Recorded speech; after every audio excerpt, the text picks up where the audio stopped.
Salmo de número 1, que diz: bem-aventurado o varão que não anda segundo o conselho dos ímpios, nem se detém no caminho dos pecadores, nem se assenta na roda dos escarnecedores.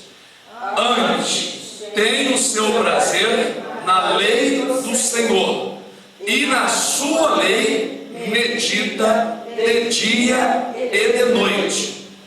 Pois será como a árvore plantada junto ao ribeiro de águas, a qual dá o seu fruto na estação própria, e tudo cujas folhas não caem, e tudo quanto fizer prospera. Esse salmo fala de uma bem-aventurança do homem ou da mulher que na verdade anda ou vive nas pisadas do Senhor Jesus. Esse salmo diz que bem-aventurado é o varão, quer dizer que é feliz o homem, é feliz a pessoa que não leva a sua vida de acordo com o conselho dos de fora, dos ímpios, daqueles que não têm temor de Deus. Pessoa que não para a sua vida, não para a sua caminhada, o seu modo de viver santo, para se deter no caminho dos pecadores. Quantas pessoas caminhavam bem, passaram a olhar ao modo de vida dos outros e detiveram-se nas suas caminhadas? Diz que é feliz a pessoa que não se assenta. Assentar é deixar de caminhar, deixar de estar de pé na presença de Deus, na roda dos escarnecedores. Antes tem o seu prazer na lei do Senhor, na sua lei medita de dia e de noite. Esta meditação para nós é uma honra, é uma glória. É, na verdade, um exercício para o nosso coração. Então a pessoa é comparada a uma árvore plantada junto às águas, cujas folhas não caem, e tudo que fizer vai haver prosperidade, vai haver êxito, porque quando se fala em prosperidade, as pessoas só pensam em dinheiro. Eu nunca vi ser humano tão baixo na vida para só pensar em dinheiro, como se o dinheiro fosse tudo da vida.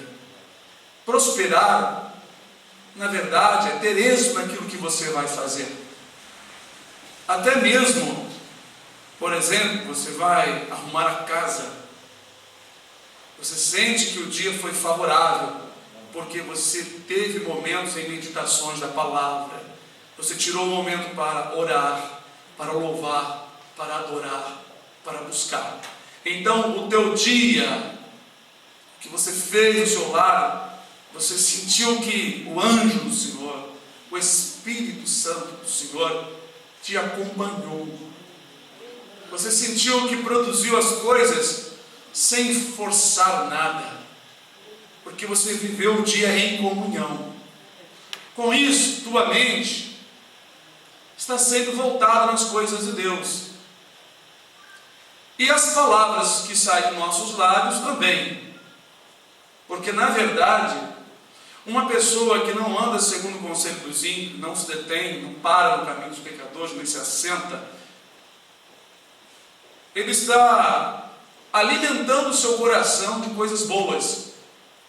E por isso, as suas palavras são palavras baseadas nas Escrituras. Seus pensamentos são pensamentos baseados nas Escrituras. Mas se o irmão, ou irmã, ou qualquer outra pessoa que passar o tempo todo só cogitando e pensando em coisas terrenas, teu sentimento, o teu coração a tua mente e as tuas palavras vão testificar do que você muito se envolveu. E o que nós queremos falar é sobre as palavras de nossos lábios. Por que as pessoas falam tantas coisas repetidamente? Qual o efeito das nossas palavras? Vocês sabem que é de grande responsabilidade as palavras que pronunciamos? É de tamanha responsabilidade que a Escritura diz que por causa das palavras que vocês falarem, por elas, vocês serão julgados.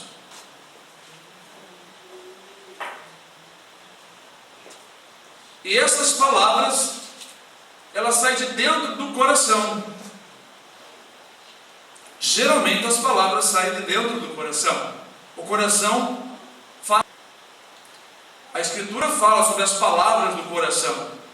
Quando fala assim, é porque são palavras que saem de dentro do sentimento. Então é de grande responsabilidade as palavras que pronunciamos. Elas são como um comando direcionado à mente e ao coração das pessoas, das outras pessoas. As palavras que saem de nossos lábios, elas saem como um comando direcionado à mente e ao coração das pessoas que estão ouvindo, levando-as pouco a pouco a tomarem decisões que poderão dar-lhes ânimo para o bem ou para o mal. Por isso que é de grande responsabilidade. Então, mulheres de Deus, homens de Deus, jovens de Deus, crianças de Deus, tem que viver nas coisas de Deus, para que a sua fonte sejam águas puras, que jorrem para a vida eterna. Porque tem muitas pessoas que são fontes de águas lameadas, jorrando para a imundícia da terra, só alimentando as outras pessoas e fortalecendo seus ânimos nas coisas terrenas. Porque diz que as más conversações corrompem os bons costumes? Porque uma pessoa que tem uma conversação má, ela está enviando mensagens ao ouvido do ouvinte, que está direcionando a outra pessoa a um ânimo para o mal. E se a pessoa que está ouvindo não for tão segura na verdade, o seu sentimento muda por causa das palavras. Devemos então estar muito atentos ao que nossos lábios pronunciam. Cuidado com as palavras, elas vão te condenar. As tuas palavras vão te condenar, se porventura elas não forem baseadas no Salmo 1, na palavra de Deus. E é aí que nos tornamos participantes de muitas ações que foram tomadas por essas pessoas após nos ouvirem. Estou falando um assunto que Deus me despertou, que na verdade é de grande importância para nós. Os irmãos tornam-se participantes quando vocês falam, quando vocês pregam, ou quando vocês dão conselhos. Então as vossas palavras têm que ser baseadas nas Escrituras. Elas têm que ser lapidadas, moldadas na palavra de Deus.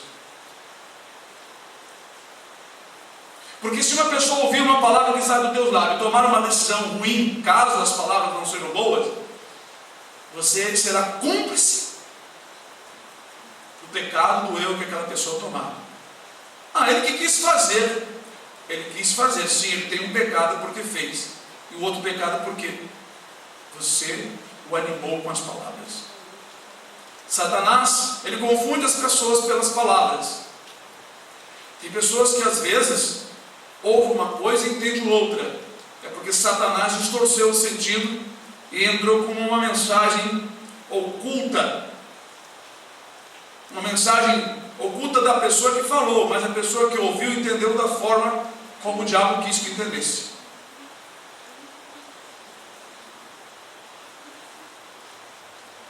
Ele disse que derrubaria o templo em 3 dias.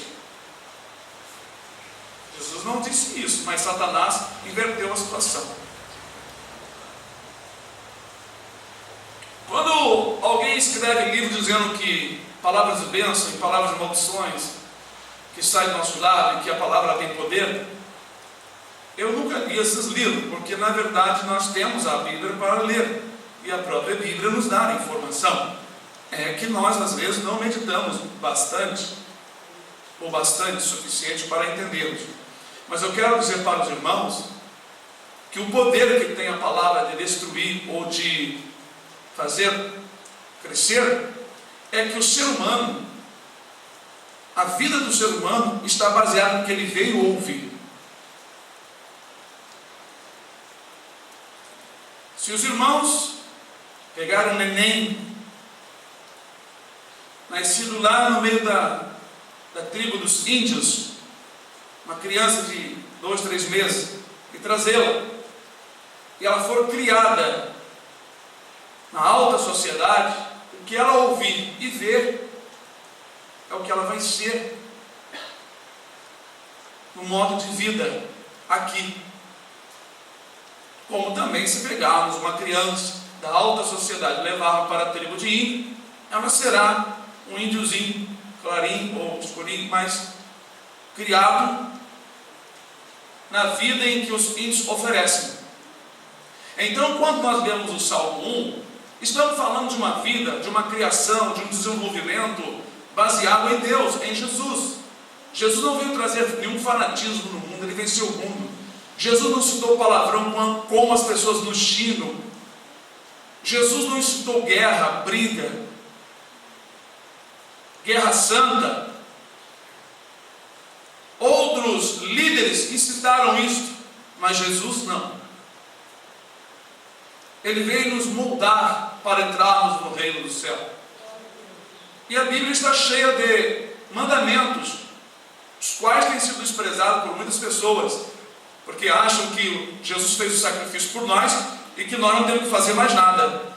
Vamos entrar no céu cheios de usos e costumes do diabo, do inferno, da última camada, do abismo. Precisamos abandonar o que Satanás, o pai da mentira, tem ensinado à humanidade. Precisamos copiar nossas vidas em Cristo, não copiá-las no mundo.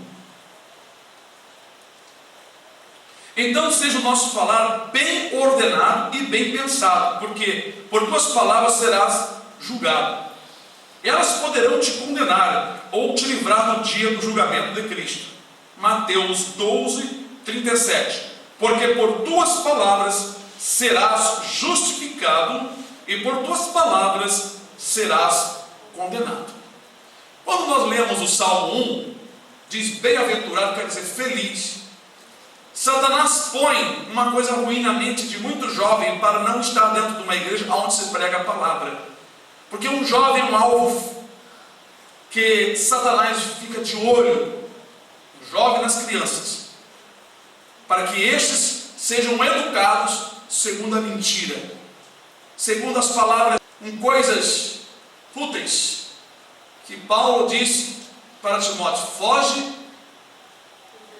dos desejos da mocidade. Foge. Quando Paulo disse isso, ele sabia o que está escrito lá em Eclesiastes, que a adolescência e a juventude são vaidade, cheia de desejos ilusórios. Período em que o jovem, o adolescente, imagina um monte de coisa. Quando eu crescer eu quero ser médico, né, diz as crianças, né? Quando eu crescer, eu quero ser bióloga marinha. Não, quando eu crescer, eu quero entrar para o exército, eu quero ser da marinha. Aí brinca de fazer continência, e assim o adolescente, o jovem, cria uma ilusão. Cresce muitas vezes dentro de uma ilusão. Quando não tem adultos para lhe orientar, mas só se une com amiguinhos e amiguinhas, a jovem fica ansiosa por namorar e provar como é fazer sexo. Depois não sabem a consequência, não sabem o nível, o grau da consequência que vão arcar. Aí querem jogar para cima dos pais. O que o homem semear, isso ele vai colher. Eu não plantei isso para meus pais.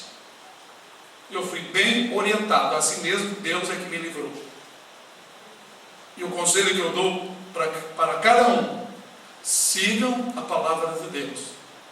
Cuidado com os desejos da mocidade, que eles são fortíssimos demais.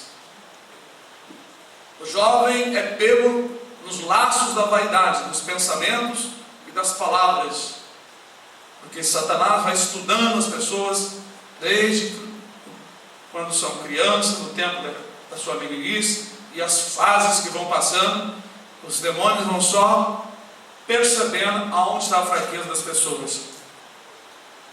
Então, irmãos, uma vida baseada na palavra de Deus, no conselho de Deus, esta pessoa terá um viver mais feliz do que aqueles que andam no mundo da lua. Tudo que vem na mente querem realizar e fazer, sem saberem as consequências. Por que as mulheres entram nas lojas e são fáceis de as lojas, através da propaganda, tirar dinheiro das mulheres? Por causa da vaidade dos olhos, da imaginação. Não é?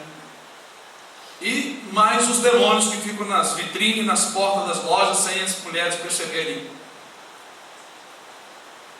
Não estou falando sem base não, viu?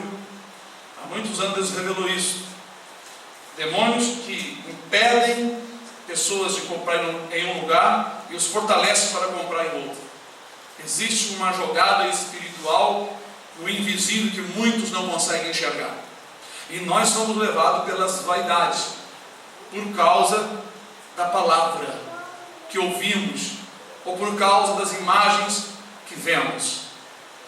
Geralmente o homem não se dá conta o que as suas palavras podem fazer, até matar fisicamente ou internamente.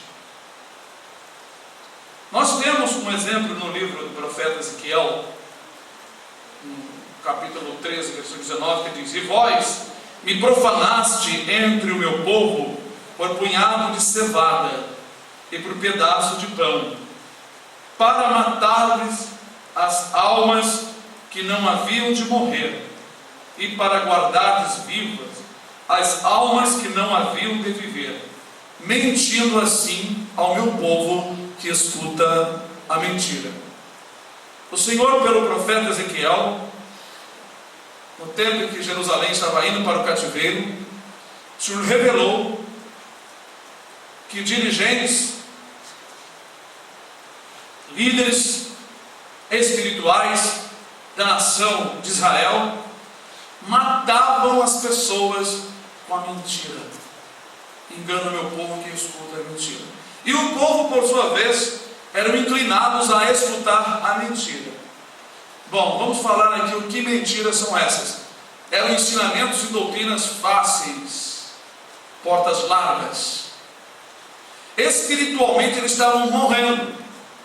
E materialmente, a mentira que foi ensinada, as falsas ideologias, falsas profecias, as palavras que saíram dos lábios dos profetas, mataram espiritualmente a muitos e depois fisicamente, porque matando espiritualmente, a pessoa não se dá conta que começa a praticar pecado contra Deus, insultando o Criador. E o fim é o juízo, e esse juízo é a morte, porque o salário do pecado é a morte. Na história, nós vemos que o povo de Israel foram para o cativeiro, porque comeram o fruto que o diabo deu, a mentira. Adão e sua esposa morreram por causa da palavra. Por isso que Jesus é intitulado como o verbo vivo, a palavra viva, a palavra da verdade. E o diabo é a palavra da mentira. O fruto do jardim do Éden é uma representação do que a humanidade comeu lá em cima. Tem muitas pessoas que nos ouvem e ignoram esse assunto, mas nós não podemos entrar muito profundamente porque confunde. As pessoas não estão preparadas. Muitas não estão, milhões não estão. Mas na verdade o fruto que a igreja, Eva, comeu foi a mentira. O do jardim do Éden, houve um fruto ali sim, mas era apenas simbólico. O fruto verdadeiro que a igreja comeu foi a mentira. e para receber vida e para regressarmos à nossa pátria, temos que comer a verdade. E nossas palavras devem ser cheias de verdade. Ezequiel profetizou esta palavra porque Deus via a degradação espiritual e também a nação sendo entregue nas mãos dos inimigos. Aqui está uma declaração: enganavam o povo com um punhado de cevada e pedaços de pão para matar-lhes almas. Isso significa, punhado de cevada e pedaço de pão, isso significa que ao invés de ensinarem ao povo as coisas espirituais de Deus, eles alimentavam o povo no materialismo. Como hoje nós estamos vivendo um materialismo em muitas religiões, alimentando as pessoas num sentimento de busca incansável pela riqueza, mas na verdade quem está rico são os que pregam, estão podres de rico, já está fedendo diante das autoridades. E as autoridades constituídas por Deus, elas estão observando quem prega a palavra sem interesse e quem está pregando a palavra para tirar proveito do povo. Mas o que diz a Escritura? Engana o meu povo que escuta a mentira. O povo é inclinado a escutar a mentira, porque a mentira, a palavra mentirosa, ela é mais fácil de se ouvir. Por que até muitos cristãos se intimidam e não querem pregar a verdade? Porque quando você fala alguma palavra verdadeira, o inimigo se levanta para lutar contra nós, porque ele é mentiroso, ele é o pai da mentira, ele não suporta a verdade. Mas como ele se levanta? Ele é um ser invisível, mas ele é real. Ele inspira e incita pessoas para nos atacarem. E elas, quando não conseguem nos abafar, nos calar, querem nos matar, querem nos algemar, querem nos prender. E para isso, criam-se leis. Mas Deus dará o pago a cada um naquele dia. Não devemos nos intimidar, mas devemos anunciar a palavra. Então, nós fomos levantados não para pregar mentira, mas a verdade. Seguindo ainda Ezequiel 3, versículo 22, concluindo um pouquinho, diz assim: visto que entristeceste o coração do justo com falsidade. Olha aqui, a cevada, o pedaço de pão. Não havendo eu entristecido, e fortaleceste as mãos do ímpio, para que não se desviasse do seu mau caminho, para conservá-lo em vida. A pessoa que escuta mentira e que é das trevas, ele é alimentado pela mentira, ele é fortalecido e ele é um empecilho na obra de Deus. Enquanto que no mesmo local onde a mentira está sendo pregada, se um justo está ali, aquele justo é morto aos poucos, ele é colocado de canto, ele não tem oportunidade para manifestar a verdade. Eles o abafam, o tiram para fora, como diz o profeta Isaías. Mas nós vemos que isso acontece não só no nosso tempo, mas em todas as épocas. Sempre houve pessoas ensinando falsidade para tirar proveito materiais. Sempre falamos sobre esse assunto. Porém, Deus vai julgar os seres humanos por causa das suas palavras. Então, nunca preguem ou ensinem com segundas intenções ou por consideração a e a B. Falem sempre a verdade. Seja o vosso falar sim, sim, não, não. Porque passando disso não é de procedência maligna, diz a palavra do Senhor. E nós sabemos que Deus, Ele habita nos lábios, no coração, na mente, nos olhos de quem fala a verdade. Um homem e uma mulher verdadeiros, né, é um templo do Espírito Santo, porque o Espírito de Deus não tem compromisso com vaidades, não tem compromisso com mentira. Nossas palavras, elas podem, na verdade, matar, como nós lemos, não podem matar espiritualmente e fisicamente, porque por tuas palavras as pessoas tomam decisões fortes para o bem ou para o mal. E aí que entra em ação o poder da palavra. O poder da palavra.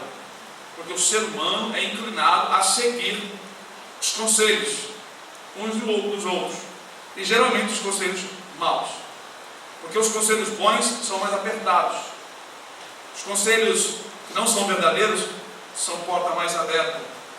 E as pessoas sentem muito mais assim a vontade de realizar a mentira, porque nada vem contra ela, ou nenhum requisito há lhe exigindo isso ou aquilo, do que pôr em prática a verdade.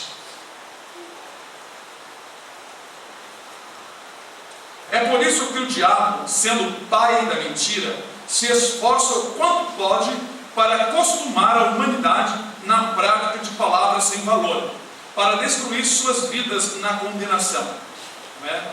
Como diz aqui em 1 Timóteo 6,4.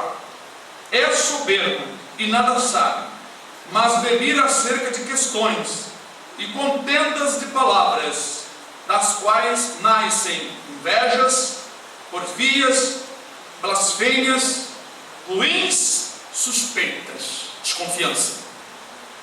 Então, irmãos, porfias, palavras, questões que a pessoa não sabe nada, ao invés de surtir um efeito benéfico, surte um efeito maligno, incitando o coração das pessoas a peleja, a invejas, a porfias, maledicência, suspeitas e etc. Por isso que Satanás se empenha em acostumar as pessoas a falarem assuntos sem valor. Estava na casa da Leila esses dias, estava minha filha, a filha do Márcio, e o meninozinho que mora lá brincando de débitos mentais, fazendo gracete, jogando no chão, fazendo assim caretas. Eu falei, olha, vocês estão brincando de ser tolos, vocês estão andando para trás, vocês estão brincando de ser demente. Cuidado que tem um demônio no meio de vocês. Eu não fui instruído assim, mas eu posso instruir hoje assim, porque eu vejo os demônios operando. Se alguém não vê, problema de cada um. Deve buscar e se santificar. Mas brincar de ser demente, brincar de ser maluco, está invocando o espírito da loucura. E ao invés de ser abençoado no colégio, vão ficar mais dementes. Por que a palavra de Deus manda tirar do meio de nós a chocarrice e meninice? Parvoíce. Vocês sabem o que é parvoíce? Paro, vem de paro, vem de demente, vem de tolo. Porque você está exercitando a tua mente, invocando os demônios para você ser o que você está brincando. Com o que você está brincando? Por que provérbio diz que o divertimento para o tolo é ser tolo? Mas o mesmo para o sábio é ser sábio. Porque enquanto você se diverte com a sabedoria, você alimenta a sua mente, seu coração, seu cérebro, ele vai desenvolvendo na sabedoria. Você o força a pensar, porque para imitar loucura, não precisa pensar. Qualquer um aqui imita louco, mas não é qualquer um aqui que sabe dar respostas sábias. Tem que exercitar, tem que pensar, tem que buscar, tem que meditar, para que o coração fique cheio. Se, na verdade, exercitarmos bem, nosso coração vai se encher. Nós vamos chegar lá, não é? Vamos lá. Mas eu vos digo que de toda a palavra ociosa que os homens disserem, hão de dar conta no dia de juízo, disse Jesus em Mateus 12, 36. Palavras ociosas. A palavra ocioso ou ociosa quer dizer sem valor. Uma pessoa que está sem trabalho, ele está ocioso, não está fazendo nada. Então, palavra ociosa é palavra que não serve para nada. E o Senhor disse que vai dar conta no dia do juízo. Mas por que às vezes, ou muitas vezes, as pessoas falam palavras ociosas? Só vivem de brincadeira, falando o que não presta e o que não deve. Por quê? Porque foi alimentado para isso. Ele foi preparado no seu modo de viver, com as pessoas com quem viveu. E por isso, ao invés de ser uma bênção, ele na verdade não é uma bênção, mas é uma fonte de maldição. Porque diz a palavra do Senhor que os ímpios são como as águas do mar, cujas ondas lançam de si lama e lodo. Se as ondas do mar lançam lama e lodo, como então que o ímpio faz isso?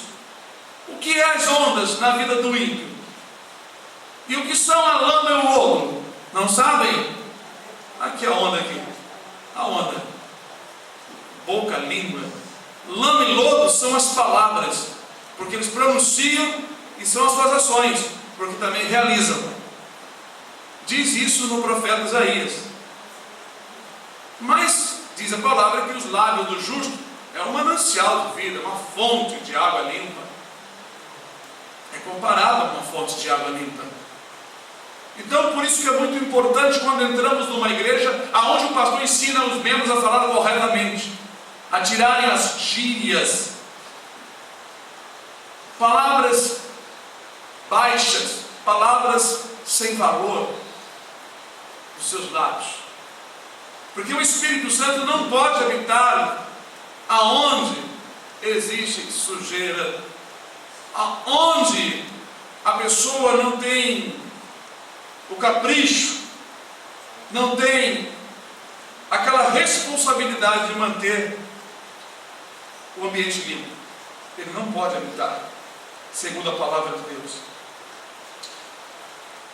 Diz aqui também no livro de Tiago 3, de 1 a 5: Meus irmãos, muitos de vós não sejam mestres. Veja por que Tiago diz isso. Mas eu vos digo que, na verdade, essa palavra não está limitando as pessoas de não serem pastores, instrutores, mas ele está advertindo o perigo da pessoa querer ser algo que Deus não chamou, porque ele vai lidar com uma arma que é vida, mas é mortífera. A palavra é a espada de 2 fios. Se não souber usar, vai cair sobre ela como Saul. Saul caiu sobre a sua própria espada, porque não a usou corretamente. Foi um homem desejado pela nação, não por vontade divina. Porém, Deus escolheu aquele homem para ensinar a Israel como é perigoso tomar atitudes sem a direção de Deus. Mas eu vos digo, ou seja, meus irmãos, muitos de vós não sejam mestres, sabendo que receberemos mais duro juízo. Presta bem atenção. Sabemos que receberemos mais duro juízo. Eu sei disso, irmão. Guardo muito essa palavra. Esta palavra é uma plaquinha que vive na minha mente. Tenho muito cuidado no que eu escrevo, no que eu falo com os irmãos. Eu posso errar assim, tropeçar na hora de pronunciar, né? Ou citar uma escritura, um versículo trocado, como já aconteceu. Mas procuro o máximo possível de falar de acordo com como está escrito. Porque todos tropeçamos em muitas coisas. Se alguém não tropeça em palavra, o tal é perfeito e poderoso para também refrear todo o corpo. Vocês podem me citar um homem que é perfeito nas suas palavras? Hã? Só o Senhor Jesus, mais ninguém. Não pense vocês que Abraão, Moisés foram tão perfeitos que nunca tropeçaram nas suas palavras. Não tem, todos tropeçamos. Ora, nós pomos freio nas bocas dos cavalos, para que, eu parei aqui, o tal é perfeito, né? E poderoso também para refrear todo o corpo. Ora, nós pomos freio nas bocas dos cavalos, para que nos obedeçam, e conseguimos dirigir todo o seu corpo.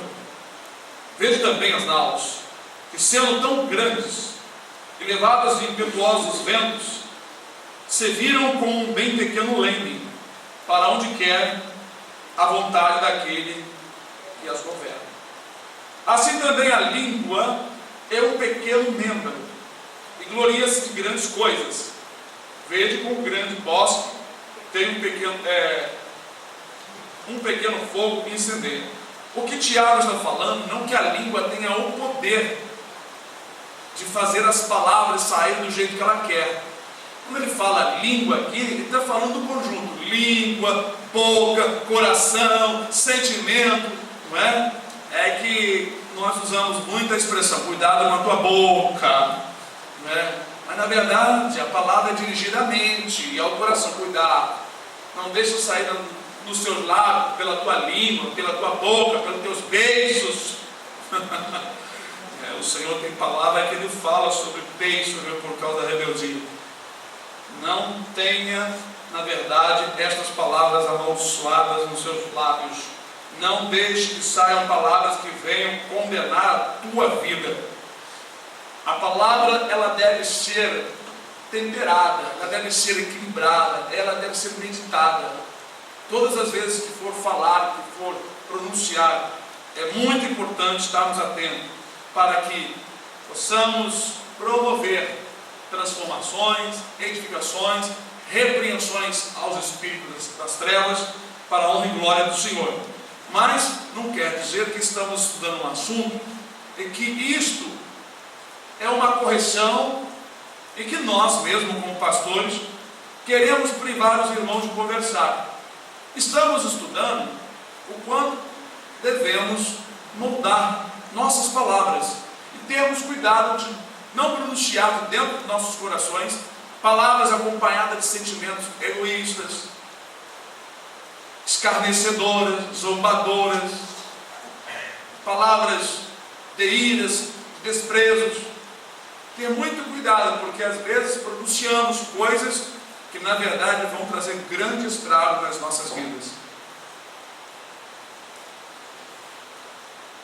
Quando tomamos a decisão de seguir ao Senhor Jesus, também devemos ser os responsáveis em levar o seu fardo e o seu jugo, ou seja, devemos ser responsáveis junto com Cristo em suas obras e em seus ensinos. Os irmãos lembram disso, né? Vinde a mim, todos vós descansados e sobrecarregados, eu sempre chamo a atenção para isso, porque as pessoas leem o texto e ficam muito grudadas no vinde a mim, que eu vou te aliviar, mas não preste atenção na exigência. Não preste atenção que Jesus fala ali no finalzinho. Para a pessoa ter descanso, para finalizar, e ter descanso na alma, ele precisa ser responsável. Ele precisa acompanhar na obra. Ele precisa tomar o jugo do Senhor, ajudar o Senhor na obra do Evangelho. Não que o Senhor precise de ajuda, mas se nós somos amigos do Senhor, entramos no combate com Ele. Entramos no trabalho de ajudar outras almas, de socorrer outros irmãos, de darmos um bom testemunho, sermos exemplo como Jesus foi o exemplo. Ele disse: como vós me viste fazer, fazei o mesmo. Eu, sendo Senhor e Mestre, vos lavei os pés. Senhor e Mestre. Então ele estava dizendo: vocês não devem se colocar em posições elevadas. Eles sabiam que Satanás caiu do céu por causa disso. Satanás, abaixo de Deus, lá nos céus, ele estava governando. Era um grande querubim ungido, mas achou que podia ser igual ao Senhor Deus Todo-Poderoso. Não é? Então devemos ser responsáveis nas palavras do Senhor, não é? Nos seus ensinos. Nossas palavras devem ser moldadas segundo aos mandamentos de Deus, temperadas com o Espírito Santo, para promover a edificação dos que creem para a vida eterna. eu coloquei temperada com o Espírito Santo para chamar a atenção, porque às vezes nós citamos assim, a tua palavra tem que ser temperada com sal. Bom, sal, né? Bom, sal eu sei o que é, né? Mas temperada com sal, ou seja, ter sabor, ter valor. E as palavras que têm valor, que saem dos nossos lábios, as que têm valor, são aquelas que o Espírito Santo nos ajuda a falar. Até mesmo os ensinamentos de colégio, de faculdade, para Deus nada tem valor, a não ser o ensinamento bíblico. Porque as palavras dos homens terrenas, elas são para as coisas da terra. As palavras de valor são para as coisas dos céus, que promovem a riqueza e o crescimento para a vida eterna. E são elas que, na verdade, devem estar em nossos corações.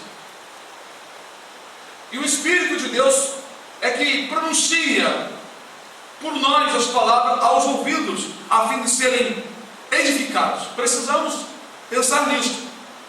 Por isso que falamos palavras ungidas. Pronunciamos sempre isso. E aquela mensagem estava cheia da unção. Unção é porque estava com azeite, acendeu. Nem sempre a palavra ungida é aquela que o povo dá glória a Deus e louva o Senhor com aquela alegria imensa. Não quer dizer que somente estas palavras de pregações são as palavras ungidas. Há movimentos por aí dentro das igrejas e não são vindas do Espírito Santo. Mas a palavra temperada com sal é aquela que o Espírito te dá para falar. Às vezes falamos uma palavra para uma pessoa, nós não sentimos nada na hora. Aquela palavra vai ter um efeito benéfico, maravilhoso, espiritualmente, na vida daquela pessoa. Vai levá-la a buscar a Deus e abandonar o erro e abandonar o pecado. Então aquela palavra veio pelo Espírito. Foi uma palavra temperada, não é?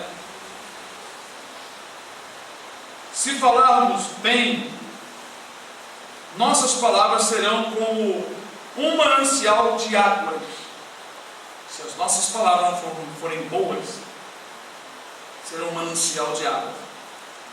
Mas se as vossas palavras, minhas palavras, forem más, será como uma sepultura aberta. Em Provérbios, se não me engano, 18:4 diz: águas profundas são as palavras da boca do homem, e ribeiro transbordante é a fonte de sabedoria. Essa fonte de sabedoria, águas profundas, são palavras ditas nos lábios dos homens, ou seja, a palavra que Deus dá, palavra de sabedoria. Também nós ficamos assim, meditando, então como evitar as palavras ruins? Então o que fazer para que os nossos lábios pronunciem palavras agradáveis aos ouvintes, a Deus, a nossa família, as crianças? Porque muitas vezes, no passado, as crianças não tinham acesso à conversa dos adultos. Se preservavam a vida da criança. As pessoas tinham um valor em que seus filhos não amadurecessem rapidamente na maldade, mas que os deixassem usufruir um pouco da inocência da vida da criança. Hoje nós vemos as meninas passando batom nos lábios, fazendo penteados de mulheres adultas, colocando salto altos, dançando como as mulheres prostitutas das televisões, drogadas, adúlteras, depravadas, cheias de demônios. E as menininhas ficam encantadas. Sabe por quê? Não existe força, garra nos pais para evitar mais. Os pais ficam com receio de dizer não aos filhos. Depois, querem oração e vão lamentar os pés de Jesus da igreja. Mas a educação quem tem que dar são os pais. Meus filhos, até o dia de hoje, dentro do meu lar, fazer o que querem com o pecado, não. O Senhor me prometeu há muitos anos, eu seguro isso com garra. Já padeci muito por causa disso, que eu seria a cabeça no meu lar. Porque você enfrentar o pecado, você dizer não à mentira, você vira as costas para as chicotadas. Você apanha e sofre, mas o Senhor é contigo. Quando a Escritura diz para não retirar a disciplina da criança, ou a vara, nem sempre a vara significa uma vara, mas a correção, castigo moderado e a vara da língua, que é a palavra. Precisamos preservar, já que o mundo não quer, entre nós, o ensino aos nossos filhos. Eu já não sonhei uma adolescente de 12, 13 anos. Eu estava num lugar escuro, como se fosse a porta do inferno. As pessoas passavam pela cerca, nada lhe impediam, e mergulhavam no abismo sem saber para onde ir. 3 meninas crentes vestidas de roupa de quadrilha, aquele chapéuzinho de quadrilha, me lembro da cor do vestido, que era branquinho, mas cheio de bolinhas vermelhinhas, aquele laço vermelho aqui, sapatinhos. Todas 3 jovens estavam indo para o inferno. Uma não queria ir de jeito nenhum, mas eu não podia impedir, não podia fazer nada, e não tinha sentimento por ninguém naquele momento. Muitas chegando e caminhando para lá, iam correndo. Umas chegavam até alegre, pensando que ia encontrar coisas boas, mas caíram tudo. Depois, muito custo, muita força, eu era assim, levantado aos céus. Eu estava como flutuando, e 1 ou 2 que iam comigo. E uma daquelas pessoas, um senhor, não queria ir para o inferno de jeito nenhum. Ele fez de tudo para querer ser elevado ao céu, flutuar e ir para o céu, mas ele não pôde. Não depende da vontade humana. Depois que morre, não tem jeito. Então é de grande responsabilidade as palavras que nós pronunciamos. Quero ler aqui para os irmãos também, Salmos 141, 3.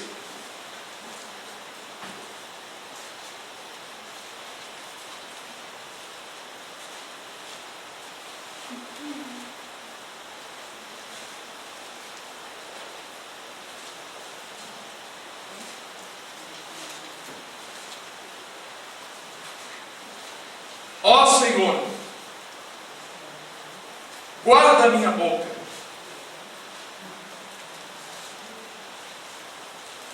guarda a porta dos meus lábios.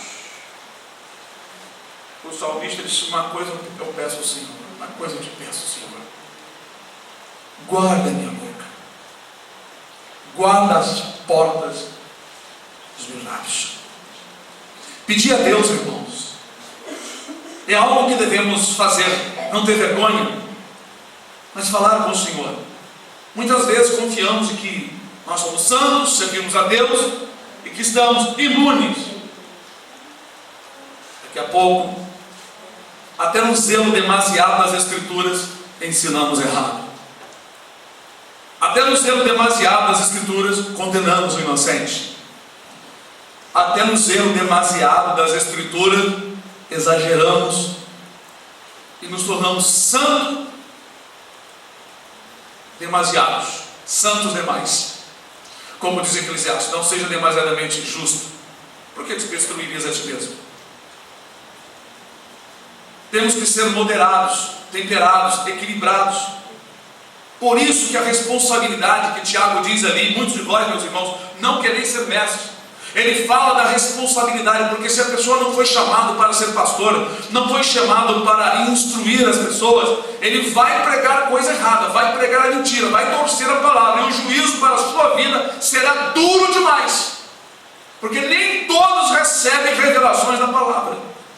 Quantos entram em seminários, aprendem o básico, aprendem um comportamento formal, saem com uma carteirinha, se infiltram numa igreja ou voltam para a igreja de origem, o seu pastor o consagra, sem saber se foi chamado por Deus ou não.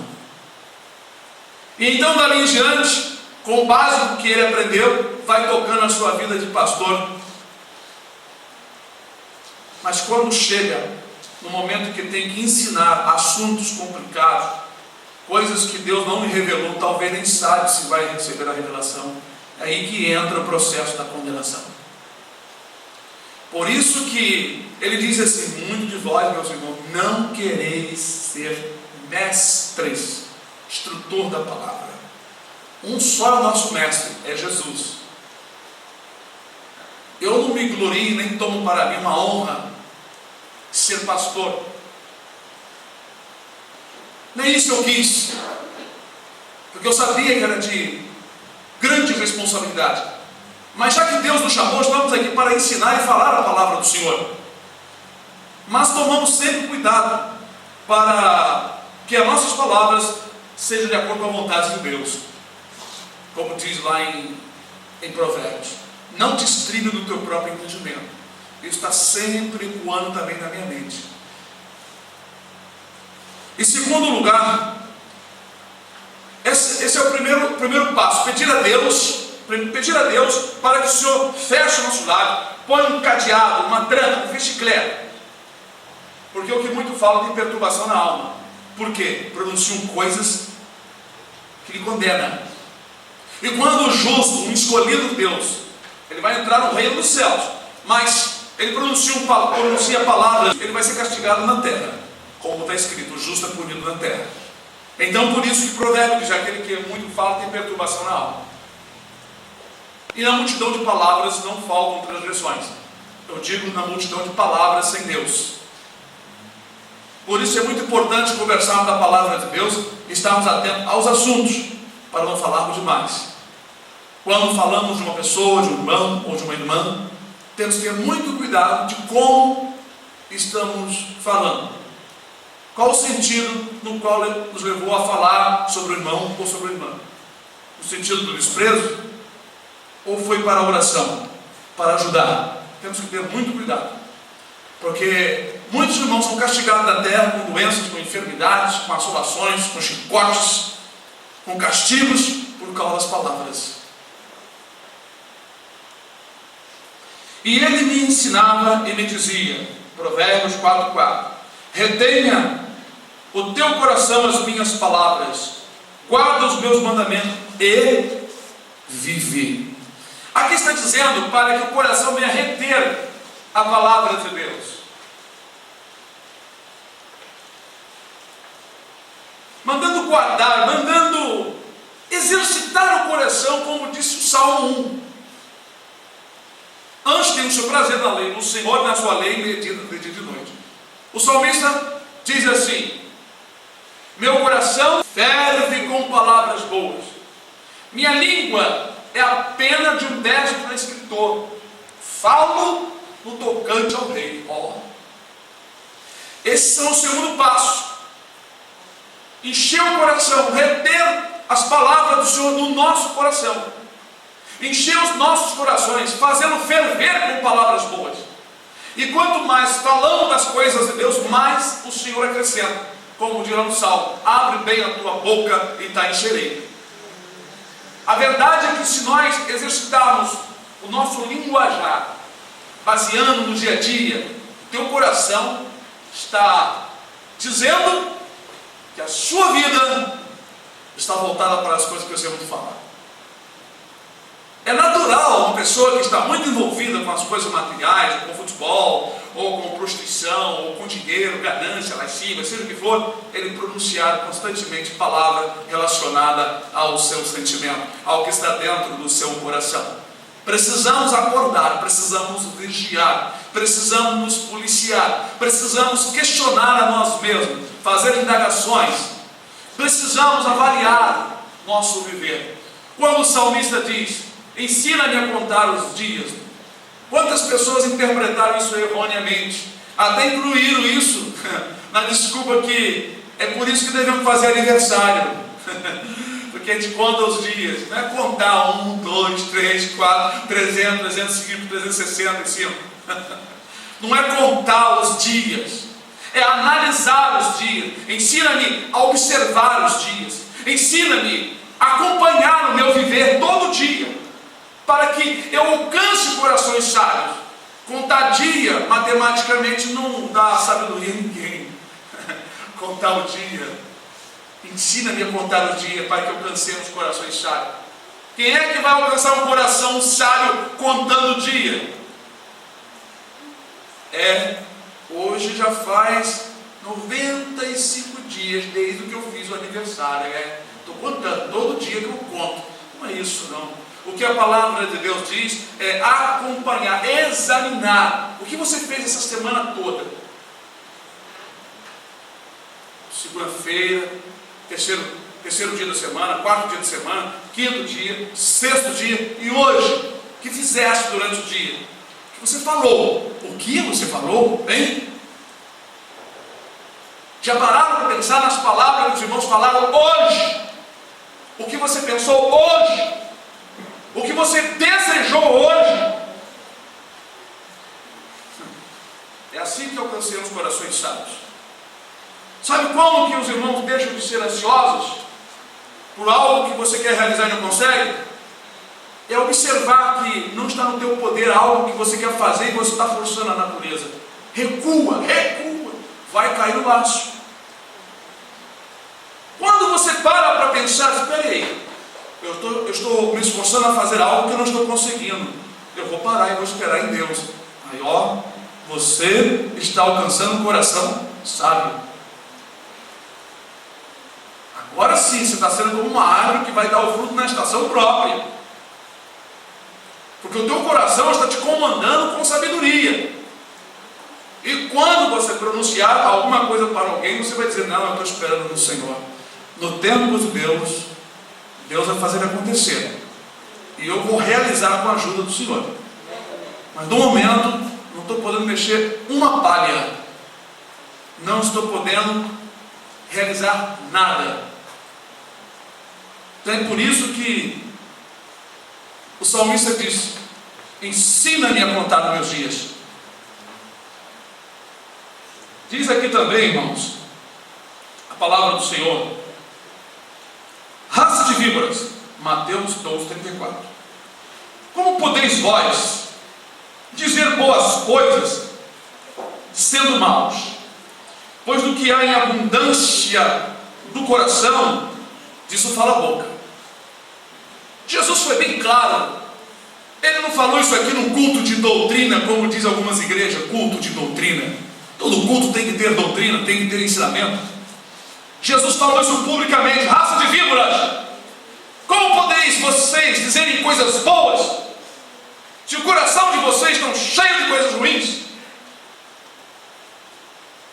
O que ele quer dizer é o seguinte, que o que eles estavam falando contra a palavra, contra Cristo, era o que estava cheio no coração deles. Por que uma pessoa, um jovem, que gosta de falar, porque o seu coração está cheio de tolice? Por que uma pessoa gosta de chamar a atenção da outra, falando mentira, contando piadinhas? Porque não tem sabedoria. O coração dele, ele diz que as pessoas só vão lhe notarem, vão lhe observarem, se ele chamar a atenção com graças mentirosas, vaidosas. As pessoas nos dizem que somos fanáticos. É perda de tempo ficar falando gracinhas, tolices, parvoíces. Quando alguém nos empregando, isso foi naquela época, Paulo falando, mas a Bíblia diz, tirai entre vós a chocarrice.